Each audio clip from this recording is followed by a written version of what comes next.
When was it time to stop being Mr. Nice Guy? I always thought being the calm, reasonable guy was the right move. That belief ended at 1:47 a.m. My girlfriend Mara came through the door shaking so hard she could barely stand. Her dress was torn at the side, one shoe missing. She kept apologizing while throwing up on the carpet like she was the problem. I got her to the couch, handed her water, and tried not to let my head spiral. At the bar, a guy cornered her near the bathrooms. Big, drunk, smelled like whiskey. The music was too loud for anyone to hear her yell. She fought, but it didn't matter. When she finally got free and went to security, they barely looked up. The manager told her there were no witnesses. Then quietly mentioned the guy was family, owner's nephew. Her friends wanted to call the police.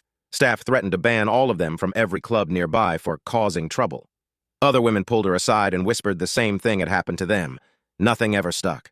Mara works in law. She knows when a case is dead. No cameras, no witnesses, a connected family. I held her while she slept and felt completely useless. That's when I thought about my dad. He'd spent over 30 years in construction, bouncing between job sites in the roughest parts of the city. Concrete, steel, long hours, hard people. I'd spent my whole life distancing myself from that world, pretending it wasn't part of me. The next morning, I drove to my parents' place. He was in the garage like always, coffee in hand, surrounded by tools and old boxing trophies from before I was born. I told him everything.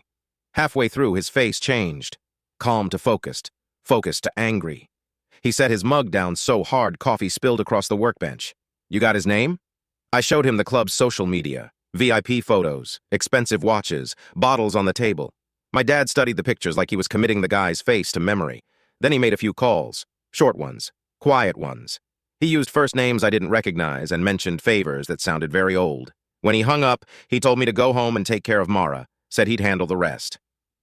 3 days later, the local news ran a story. The owner's nephew had been found in an alley behind one of the clubs.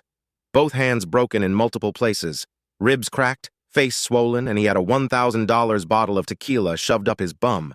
Police said there were no witnesses and no cameras covering that part of the alley. They searched his apartment and everything unraveled. Hard drives full of videos, photos taken without consent, clothing kept as trophies, evidence tied to more than a dozen victims. Police said they got an anonymous tip telling them exactly where to look.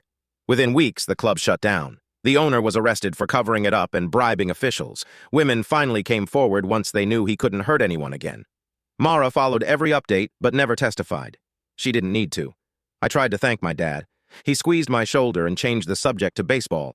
Later, I noticed fresh scars on his knuckles. Mara did too. Neither of us asked. Some people wait for the system to work. Others step in when it won't.